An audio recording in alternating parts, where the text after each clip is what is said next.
Hello student. आज हम बात करेंगे सेल के बारे में, कोशिका के बारे में। तो जो ये सेल होती है ये मानव शरीर की सबसे छोटी इकाई होती है। संरचनात्मक एवं क्रियात्मक मूलभूत इकाई को हम क्या बोलते हैं? कोशिका बोलते हैं या फिर सेल बोलते हैं। सेल, तो अगर इसको डिफाइन करना हो कि सेल क्या होता है तो cell is the basic living structural and functional unit of the body. शरीर की संरचनात्मक एवं क्रियात्मक मूलभूत इकाई को हम कहते हैं कोशिका या फिर सेल।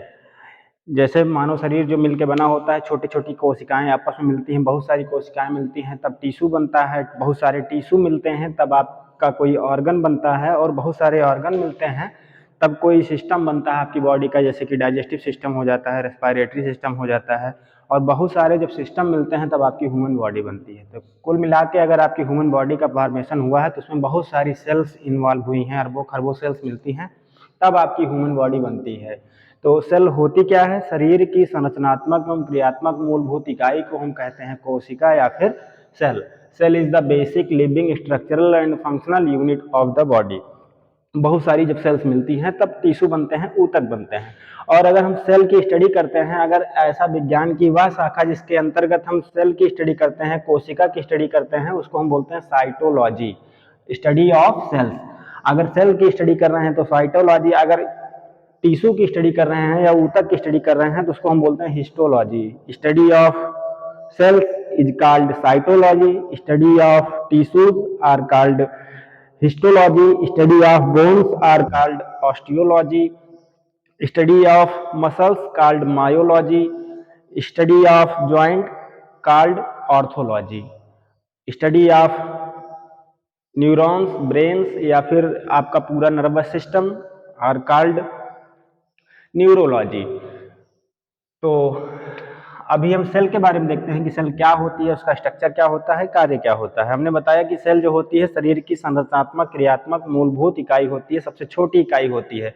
और सेल का स्ट्रक्चर जो है वो फिक्स नहीं होता है। सेल जो होती है वो राउंड शेप की भी हो सकती है, वो आपकी लंबी भी हो सकती है, मोटी भी हो सकती है, पतली भी हो सकती है, मतलब इसका आकार जो होता है वो निश्चित नहीं होता है। सेल के अगर स्ट्रक्चर के बारे में बात करें, और एचएपी में अगर हम जब भी पढ़ते हैं तो एचएपी का मतलब ह्यूमन एनाटॉमी एंड फिजियोलॉजी। अगर सेल के हम स्ट्रक्चर के बारे में पढ़ेंगे, संरचना के बारे में पढ़ेंगे तो एनाटॉमी कहलाएगी, अगर उसके फंक्शन के बारे में पढ़ेंगे तो उसकी फिजियोलॉजी कहलाएगी। तो अभी हम एनाटॉमिक बात करते हैं कि सेल में क्या क्या चीजें प्रेजेंट होती हैं। ये जो सेल की सबसे बाहरी लेयर होती है, सेल जो होती है उसको एक बाहर से बाउंड्री घेरे रहती है, उसको हम बोलते हैं सेल मेम्ब्रेन या फिर प्लाज्मा मेम्ब्रेन भी इसी को बोलते हैं, सेल मेम्ब्रेन। सेल मेम्ब्रेन जो होती है सेल की सबसे बाहरी लेयर का फॉर्मेशन करती है, जो एक बाउंड्री बना देती है जिससे आपके सेल के अंदर का जो इन्वायरमेंट होता है, जो फ्लूइड प्रेजेंट होता है, कुछ फ्लूइड होते हैं सेल के अंदर प्रेजेंट होते हैं मतलब लिक्विड, और कुछ लिक्विड होता है सेल के बाहर प्रेजेंट होता है। तो जो सेल के बाहर फ्लूइड प्रेजेंट होता है उसको एक्स्ट्रा सेलुलर फ्लूइड बोलते हैं, जो सेल के अंदर फ्लूइड प्रेजेंट होता है उसको इंट्रा सेलुलर फ्लूइड बोलते हैं। और ये जो सेल मेम्ब्रेन होती है ये आपकी बाई फास्फोलिपिड लेयर से मिलकर बनी होती है। इसका मतलब इसमें फास्फोलिपिड्स की लेयर होती है, जैसे मान लो ये आपके फास्फोलिपिड्स होते हैं, ऐसे प्रोटीन्स के भी कुछ मॉलिक्यूल्स अरेंज होते हैं और इसमें पोर्स पाए जाते हैं, छिद्र पाए जाते हैं, जिससे इंट्रासेलुलर फ्लूइड और एक्स्ट्रासेलुलर फ्लूइड आपस में मूव करते हैं, ट्रांसपोर्ट होते हैं। तो ये जो होती है ये बाई फास्फोलिपिड लिपिड की एक लेयर होती है, लिपिड लेयर पाई जाती है। और ये जो होता है ये आपका पोर होता है, इसी से आपके आयंस जो हैं ट्रांसपोर्ट होते हैं, ये प्रोटीन्स के कुछ कण पाए जाते हैं। तो अगर एक स्ट्रक्चर देखा जाए सेल मेम्ब्रेन का, तो cell membrane form the outer boundary of the cell contains the pore in at which या through which intracellular fluid and extracellular fluid are diffused. वो क्या होते हैं, सेल के अंदर भी मूव करते हैं और सेल के बाहर भी मूव करते हैं, वो सेल मेम्ब्रेन के पोर्स के द्वारा। सेल मेम्ब्रेन जो होती है उसका अगर फंक्शन देखा जाए तो ये बाई फास्फोलिपिड लेयर से मिलकर बनी होती है। ये सेल्स में जो भी आयंस होते हैं उसके ट्रांसपोर्टेशन के लिए रिस्पॉन्सिबल होती है। सेल में जो इंट्रासेलुलर और एक्स्ट्रासेलुलर फ्लूइड होता है उसमें आयंस आपके डिफ्यूज होते हैं, जिस चीज की कमी होती है वो सेल के अंदर जाता है, जो एक्सेस अमाउंट में होता है वो सेल के बाहर जाता है। और सेल के साइज को कंट्रोल करती है सेल के जो इंटरनल ऑर्गेनल्स होते हैं, सेल के अंदर भी छोटे छोटे ऑर्गन्स होते हैं, उनका प्रोटेक्शन करती है, उनको क्या करती है, बाहरी एनवायरनमेंट से बचाती है। तो सेल का प्रोटेक्शन हुआ, सेल के ऊपर एक बाउंड्री का फॉर्मेशन हुआ, आयंस का ट्रांसपोर्टेशन हुआ, या फिर सेल के साइज को भी कंट्रोल करती है। कोई भी फॉरेन मटेरियल है उसकी एंट्री को रोकती है, सेल मेम्ब्रेन कहलाती है, कोशिका झिल्ली कहलाती है। ये तो सेल मेम्ब्रेन की बात हो गई। अब सेल के अंदर जो फ्लूइड भरा होता है, जो लिक्विड भरा होता है, उस लिक्विड को हम बोलते हैं साइटोप्लाज्म। साइटोप्लाज्म। तो साइटोप्लाज्म जो होता है सेल के अंदर भरा हुआ इंटरसेलुलर फ्लूइड होता है, जो मिक्सचर ऑफ कंपोनेंट होता है, उसमें बहुत सारे मिक्सचर्स होते हैं, क्योंकि जैसे सेल है आपका तो उसको बहुत सारे न्यूट्रिएंट की जरूरत पड़ती है, आयंस की जरूरत पड़ती है, जिसके थ्रू वो अपने हिसाब से प्रोटीन्स का फॉर्मेशन करता है। या फिर जैसे मान लो सेल के अंदर माइटोकॉन्ड्रिया ही होता है, तो माइटोकॉन्ड्रिया क्या करता है, आपकी बॉडी में ऊर्जा का फॉर्मेशन करता है, उसके लिए उसको ऑक्सीजन चाहिए। या फिर राइबोसोम्स होते हैं, तो राइबोसोम्स क्या करते हैं, प्रोटीन्स का फॉर्मेशन करते हैं, उसके लिए उसको क्या चाहिए, अमीनो एसिड चाहिए। तो साइटोप्लाज्म जो होता है ये मिक्सचर ऑफ कंपोनेंट होता है, एक थिक फ्लूइड होता है, गाढ़ा पदार्थ होता है, जो सेल के अंदर पूरा भरा होता है। ये क्या करता है, जो भी एलिमेंट की जरूरत होती है, जिन न्यूट्रिएंट या पोषक तत्वों की जरूरत होती है, जिसके थ्रू सेल अपने कार्य को सुचारू रूप से कर सके, वो सब आपका साइटोप्लाज्म प्रोवाइड करवाता है। मिक्सचर ऑफ कंपोनेंट होता है जो सेल के अदर ऑर्गेनल्स जो हैं उनको उनके स्थान पे फिक्स रखता है, और सेल की ग्रोथ और रिपेयर के लिए या फिर सेल के फंक्शन के लिए रिस्पॉन्सिबल होता है, साइटोप्लाज्म कहलाता है। सेल के अंदर ये आपका न्यूक्लियस प्रेजेंट होता है, ये बीच में सेंटर में एक न्यूक्लियस प्रेजेंट होता है, जो न्यूक्लियर मेम्ब्रेन से घिरा होता है। तो न्यूक्लियस के ऊपर एक लेयर पाई जाती है जिसको हम बोलते हैं न्यूक्लियर मेम्ब्रेन, केंद्रक झिल्ली बोलते हैं। न्यूक्लियर मेम्ब्रेन जो होती है ये क्या करती है, न्यूक्लियस को, ये जो न्यूक्लियस के अंदर भी एक फ्लूइड भरा होता है जिसको हम बोलते हैं न्यूक्लियोलस। न्यूक्लियोलस। तो न्यूक्लियर मेम्ब्रेन क्या करती है, साइटोप्लाज्म को और न्यूक्लियोलस को अलग करती है, साइटोप्लाज्म और न्यूक्लियोलस के इन्वायरमेंट को अलग करती है। न्यूक्लियोलस जो होता है वो जेनेटिक मटेरियल को कंटेन किए रहता है, क्रोमैटिन को कंटेन किए रहता है।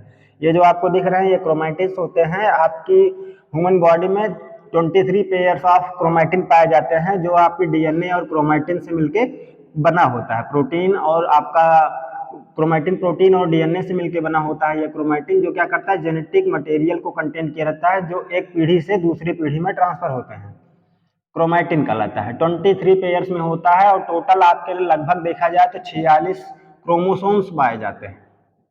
क्रोमोसोम्स, जब सेल डिवीजन होता है, कोशिका विभाजन होता है, तो यही क्रोमैटिन आपका क्रोमोसोम्स में टूट जाता है, और एक सेल से दो सेल्स बनती है, मतलब मदर सेल से डॉटर सेल का फॉर्मेशन होता है, सेल की ग्रोथ होती है, बॉडी की ग्रोथ होती है। तो सेल डिवीजन जब भी होता है तो क्रोमैटिन आपका क्रोमोसोम्स में टूट जाता है, और 23 पेयर्स ऑफ क्रोमैटिन पाए जाते हैं, जो कि 46 क्रोमोसोम्स होते हैं। और इसमें डीएनए भी प्रेजेंट होता है, डीऑक्सी।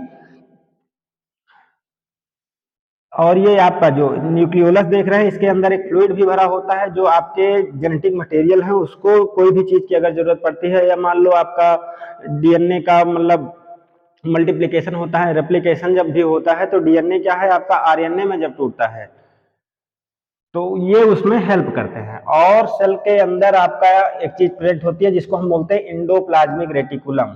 ऐसे स्ट्रक्चर होता है ये, इसको बोलते हैं इंडोप्लाज्मिक रेटिकुलम।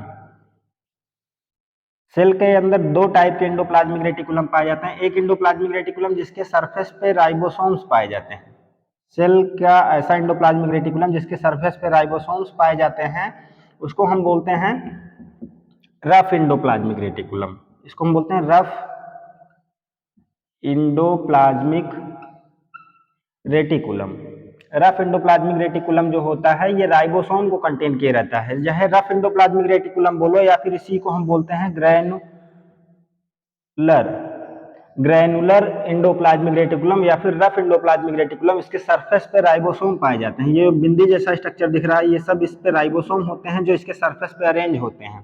और राइबोसोम का काम क्या होता है, ये प्रोटीन्स का फॉर्मेशन करते हैं, प्रोटीन्स को बनाते हैं। जब भी अमीनो एसिड आपका सेल मेम्ब्रेन के थ्रू आता है इस साइटोप्लाज्म में, तो ये राइबोसोम्स क्या करते हैं, उससे अमीनो एसिड को ले लेते हैं और प्रोटीन्स का फॉर्मेशन कर देते हैं। सेल के अंदर आपका एक स्ट्रक्चर और पाया जाता है जिसको हम बोलते हैं स्मूथ इंडोप्लाज्मिक रेटिकुलम। इसके सरफेस पे कोई भी राइबोसोम एब्सेंट होते हैं, इस पे राइबोसोम आपके प्रेजेंट नहीं होते हैं। ये आपका स्मूथ इंडोप्लाज्मिक रेटिकुलम कहलाता है, स्मूथ इंडोप्लाज्मिक रेटिकुलम। या फिर इसी को ए ग्रैनुलर इंडोप्लाज्मिक रेटिकुलम बोलते हैं। इसको ग्रेनुलर इंडोप्लाज्मिक रेटिकुलम बोलते हैं, इसको ए ग्रेनुलर बोलते हैं क्योंकि इसके सरफेस पे कोई राइबोसोम प्रेजेंट नहीं होता है। और स्मूथ इंडोप्लाज्मिक रेटिकुलम जो होता है वो लिपिड्स का फॉर्मेशन करता है, ये लिपिड्स के फॉर्मेशन के लिए रिस्पॉन्सिबल होता है, जबकि स्मूथ या रफ इंडोप्लाज्मिक रेटिकुलम जो होता है ये प्रोटीन्स का फॉर्मेशन करता है, राइबोसोम की हेल्प से प्रोटीन बनाता है। और स्मूथ इंडोप्लाज्मिक रेटिकुलम लिपिड्स का फॉर्मेशन करता है। जब यही राइबोसोम और स्मूथ इंडोप्लाज्मिक रेटिकुलम के थ्रू लिपिड और प्रोटीन का जो फॉर्मेशन होता है वो जाके सेल के अंदर स्टोर हो जाता है। तो आपकी बॉडी में गाल्जी बॉडी पाया जाता है, जिसको गाल्जी काय आप बोलते हैं। ये स्ट्रक्चर देख रहे हैं आपका गाल्जी बॉडी होता है। गाल्जी बॉडी क्या करता है, आपकी बॉडी में स्टोरेज व्हीकल का काम करता है, स्टोरेज वेसिकल्स का काम करता है। ये क्या करता है, स्मूथ इंडोप्लाज्मिक रेटिकुलम और रफ इंडोप्लाज्मिक रेटिकुलम के द्वारा बने गए प्रोटीन्स और लिपिड्स को अपने में स्टोर किए रहता है। जब ज्यादा मात्रा में प्रोटीन बन जाता है तो उसको स्टोर कर लेता है, और जब कम मात्रा में रहता है तो इसको ये रिलीज कर देता है। और सेल के अंदर और सेल के बाहर आपके प्रोटीन्स और लिपिड्स के ट्रांसपोर्टेशन के लिए रिस्पॉन्सिबल होता है। सेल के अंदर लिपिड और प्रोटीन की कंसंट्रेशन को रेगुलेट कौन करता है, आपका गाल्जी बॉडी, जो प्रोटीन्स या लिपिड जो बनते हैं उनको स्टोर करके रखता है। और सेल के अंदर एक स्ट्रक्चर पाया जाता है जिसको हम बोलते हैं लाइसोसोम। लाइसोसोम लाइसोसोम जो होता है suicidal bag of the cell होता है। इसमें आपके हाइड्रोलाइटिक एंजाइम्स प्रेजेंट होते हैं। हाइड्रोलाइटिक एंजाइम प्रेजेंट होते हैं। इसके अंदर हाइड्रोलाइटिक एंजाइम फिल होता है, जो suicidal bag of the cell के नाम से जाना जाता है। अगर सेल के अंदर कोई भी वेस्ट मटेरियल ज्यादा इकट्ठा हो जाए या फिर सेल के ऑर्गेनल्स जो हैं वो कहीं पे डैमेज हो जाए या सेल आपकी डैमेज हो जाए, वेस्ट मटेरियल ज्यादा इकट्ठा हो जाए या अनवांटेड मटेरियल सेल के अंदर इंटर करता है, तो लाइसोसोम क्या करता है, हाइड्रोलाइटिक एंजाइम की हेल्प से उस वेस्ट मटेरियल को या फिर फॉरेन मटेरियल को क्या करता है, इंगल्फ कर लेता है, डाइजेस्ट कर लेता है, किल कर देता है, एकदम खत्म कर देता है। लाइसोसोम कहलाता है, जो suicidal bag of the cell के नाम से जाना जाता है। और सेल के अंदर एक स्ट्रक्चर पाया जाता है जिसको हम बोलते हैं माइटोकॉन्ड्रिया। ये ऐसा स्ट्रक्चर जो होता है इसको हम बोलते हैं माइटोकॉन्ड्रिया। माइटोकॉन्ड्रिया जो होती है ये आपकी बॉडी में powerhouse of the cell के नाम से जानी जाती है। ये ऊर्जा का फॉर्मेशन करती है। जब भी आपके सेल मेम्ब्रेन के थ्रू ऑक्सीजन अंदर आती है तो आपके जो ग्लूकोज मॉलिक्यूल्स होते हैं, आपका ग्लाइकोलिसिस का प्रोसेस इसमें होता है और ग्लूकोज से आपके एटीपी का फॉर्मेशन होता है। ऑक्सीडेशन वाला प्रोसेस आपके माइटोकॉन्ड्रिया में होता है। जो सेल है ये क्या करती है, उसको एनर्जी प्रोवाइड करवाती है, एटीपी का फॉर्मेशन करती है। और पूरी बॉडी में भी सेल्स पाई जा रही हैं, तो जरूरी नहीं कि एक सेल में एक ही माइटोकॉन्ड्रिया हो, बहुत सारी माइटोकॉन्ड्रिया हो सकती हैं जो एनर्जी का फॉर्मेशन करती हैं। ये स्ट्रक्चर बेसिक स्ट्रक्चर होता है आपके सेल का। ये इसकी एनाटॉमी रही। तो सेल क्या है, शरीर की संरचनात्मक एवं क्रियात्मक मूलभूत इकाई को हम कोशिका कहते हैं या फिर सेल कहते हैं, जिसमें सेल की जो सबसे बाहरी लेयर होती है सेल मेम्ब्रेन कहलाती है, उसको प्रोटेक्ट करती है, सेल डिवीजन में हेल्प करती है, बाहरी पदार्थ के ट्रांसपोर्टेशन को रोकती है, सेल के साइज को कंट्रोल करती है, पूरे बाउंड्री का फॉर्मेशन करती है, सेल मेम्ब्रेन कहलाती है। साइटोप्लाज्म जो होता है सेल के अंदर भरा हुआ एक लिक्विड होता है जो मिक्सचर ऑफ कंपोनेंट होता है, और सेल को किसी भी एलिमेंट की रिक्वायरमेंट होती है तो साइटोप्लाज्म उसको प्रोवाइड करवाता है। सेल के अंदर के अदर ऑर्गेनल्स को उनके स्थान पे जमाए रखता है, फिक्स रखता है, क्योंकि ये आपका गाढ़ा पदार्थ होता है, विस्कस फ्लूइड होता है। सेल के सेंटर पे आपका न्यूक्लियस प्रेजेंट होता है जो आपके न्यूक्लियोलस को कंटेन किए रहता है, जिसमें आपका डीएनए और क्रोमैटिन होता है जो जेनेटिक मटेरियल को स्टोर किए रहता है, जेनेटिक इंफॉर्मेशन को कंटेन किए रहता है, जो एक पीढ़ी से दूसरी पीढ़ी में जाते हैं। 23 पेयर्स में आपके क्रोमैटिन पाए जाते हैं। सेल डिवीजन के टाइम पे ये क्रोमैटिन आपके 46 क्रोमोसोम्स में टूट जाते हैं और मदर सेल से डॉटर सेल का फॉर्मेशन होता है मियोसिस और माइटोसिस के द्वारा, सेल डिवीजन के द्वारा, जिसमें हम सेल रिप्रोडक्शन भी बोलते हैं। जो सेल क्या करती है, अपनी जैसी दूसरी सेल का फॉर्मेशन कर देती है। सेल के अंदर इंडोप्लाज्मिक रेटिकुलम पाए जाते हैं, जिसमें दो टाइप के इंडोप्लाज्मिक रेटिकुलम होते हैं। एक आपका रफ इंडोप्लाज्मिक रेटिकुलम होता है, दूसरा आपका स्मूथ इंडोप्लाज्मिक रेटिकुलम होता है। तो जो रफ इंडोप्लाज्मिक रेटिकुलम होता है उसके सरफेस पे राइबोसोम पाए जाते हैं जो प्रोटीन्स का फॉर्मेशन करते हैं। रफ इंडोप्लाज्मिक रेटिकुलम को हम ग्रैनुलर इंडोप्लाज्मिक रेटिकुलम भी बोलते हैं, जो प्रोटीन का फॉर्मेशन करते हैं। और स्मूथ इंडोप्लाज्मिक रेटिकुलम जो होता है इसको हम ए ग्रैनुलर इंडोप्लाज्मिक रेटिकुलम या स्मूथ इंडोप्लाज्मिक रेटिकुलम कहते हैं। ये आपकी बॉडी में लिपिड का फॉर्मेशन करता है, और जो प्रोटीन और लिपिड बनते हैं आपके एंडोप्लाज्मिक रेटिकुलम से वो जाके स्टोर हो जाते हैं गाल्जी बॉडी में। गाल्जी बॉडी उनको स्टोर करता है और प्रोटीन की कंसंट्रेशन को सेल के अंदर मेंटेन किए रहता है। लाइसोसोम जो होता है या सुसाइडल बैग के नाम से जाना जाता है, हाइड्रोलाइटिक एंजाइम्स इसमें भरे होते हैं। अगर सेल के अंदर कोई भी टॉक्सिक मटेरियल या वेस्ट मटेरियल ज्यादा इकट्ठा हो जाता है तो लाइसोसोम क्या करता है, उसको किल कर देता है, खत्म कर देता है, आपकी बॉडी से उसको बाहर निकालने में हेल्प करता है, उसको डाइजेस्ट कर लेता है, लाइसोसोम कहलाता है। और सेल के अंदर आपका माइटोकॉन्ड्रिया प्रेजेंट होता है, तो माइटोकॉन्ड्रिया का काम क्या होता है, ये powerhouse of the cell कहलाता है, ये सेल को ऊर्जा प्रोवाइड करवाता है। और न्यूक्लियस का अगर कार्य देखा जाए तो न्यूक्लियस आपकी पूरी सेलुलर एक्टिविटी को कंट्रोल करता है। सेल के अंदर कोई भी कार्य हो रहा है, कितना एटीपी बनना है, कितना ऊर्जा बनना है, या फिर कितना प्रोटीन्स बनना है, कितना लिपिड बनना है, सेल की पूरी होल सेलुलर एक्टिविटी को कंट्रोल करता है, आपका न्यूक्लियस कहलाता है। और सेल की जो खोज है, सेल की खोज आपके रॉबर्ट हुक, एक साइंटिस्ट थे रॉबर्ट हुक।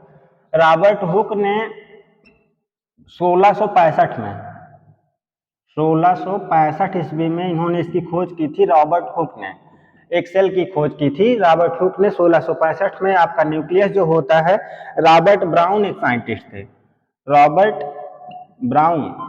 तो रॉबर्ट ब्राउन ने 1883 ईस्वी में, मतलब सन 1883 में इन्होंने न्यूक्लियस की खोज की थी। और आपका ये जो माइटोकॉन्ड्रिया जो होता है, इसकी खोज आपके एक थे साइंटिस्ट अल्बर्ट बॉन। अल्बर्ट बॉन ने सन 1857 ईस्वी में आपके माइटोकॉन्ड्रिया की खोज की थी। तो पहली बार सेल की खोज जो है 1665 ईस्वी में रॉबर्ट हुक ने की थी। एक नई सेल मतलब खोजी थी, उन्होंने बताया था कि उन्होंने ये टर्म दिया था, सेल नाम दिया था, उसका कोशिका नाम दिया था।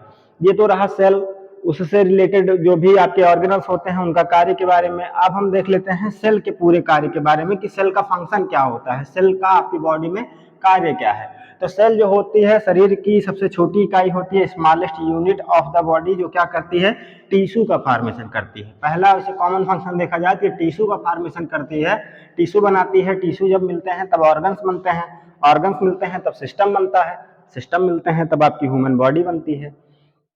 तो सेल के फंक्शन के बारे में अगर देखा जाए तो सेल का फंक्शन जो होता है, पहला आपका होता है इंगेशन।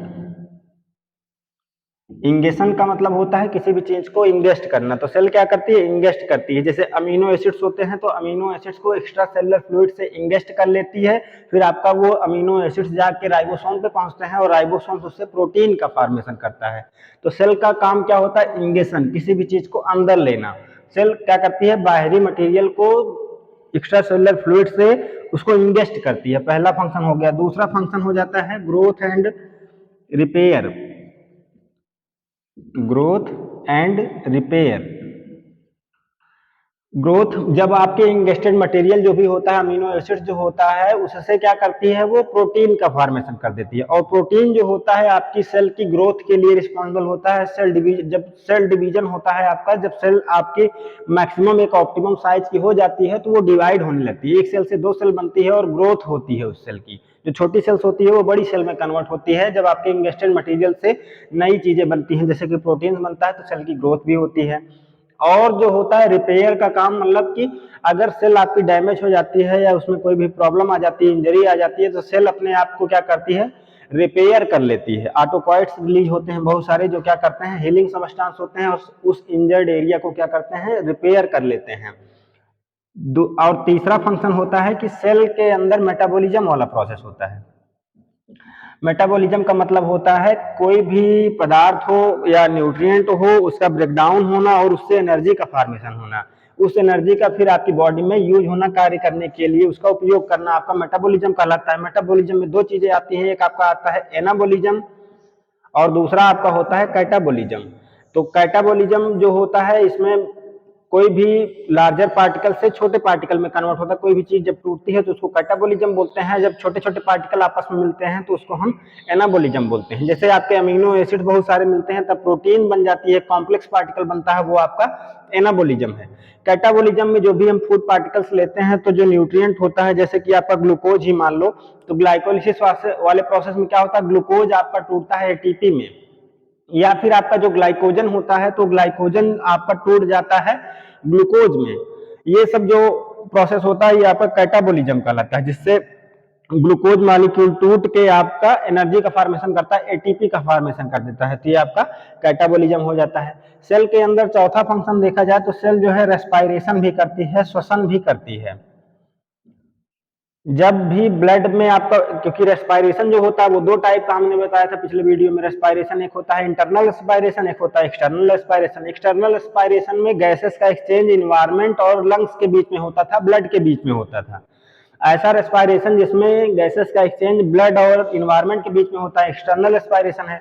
इंटरनल रेस्पायरेशन में गैसेस का एक्सचेंज टिश्यू या सेल और ब्लड के बीच में होता है। जब भी गैसेस का एक्सचेंज आपके सेल और ब्लड के बीच में होता है कैपिलरी के थ्रू, जहां पे ऑक्सीजन अंदर जाती है और CO2 आपका वेस्ट मटेरियल के रूप में बाहर निकलता है, तो इंटरनल रेस्पायरेशन होता है। वही इंटरनल रेस्पायरेशन आपके सेल के अंदर होता है। सेल क्या करती है, ऑक्सीजन को एक्सेप्ट कर लेती है और CO2 को वेस्ट पदार्थ के रूप में उसको बॉडी से बाहर कर देती है। तो रेस्पायरेशन वाला भी प्रोसेस होता है सेल के अंदर।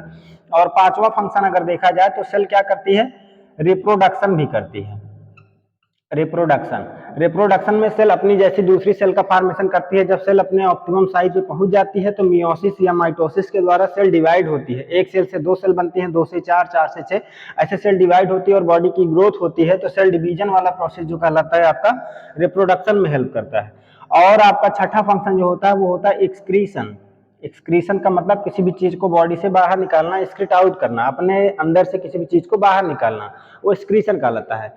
तो सेल के अंदर जो भी आपका ऑक्सीजन जाता है, वेस्ट पदार्थ के रूप में CO2 बाहर निकलता है, कार्बन डाइऑक्साइड बाहर निकलता है। तो सेल जो होती है एक्सक्रीशन भी करती है, इलिमिनेट करती है CO2 को अपनी बॉडी के अंदर से। या फिर जो वेस्ट मटेरियल ज्यादा इकट्ठा होता है सेल के अंदर, तो सेल उसको बाहर भी करती रहती है, ब्लड में छोड़ती रहती है, वो एक्सक्रीशन वाला प्रोसेस होता है। तो सेल का फंक्शन क्या हुआ, ingestion, growth and repair, metabolism, respiration, reproduction और आपका एक्सक्रीशन।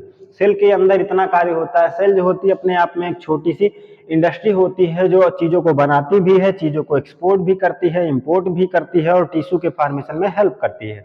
टिश्यू क्या होते हैं, ग्रुप ऑफ सेल्स होती है, बहुत सारी सेल्स आपस में मिलती हैं तब टिश्यू बनता है। तो थोड़ा सा रहा ये इंट्रोडक्शन आपके सेल के बारे में। आई होप वीडियो आपको अच्छा लगा होगा। कमेंट करिए, चैनल को सब्सक्राइब करिए। मिलते हैं अगले वीडियो में। Thank you.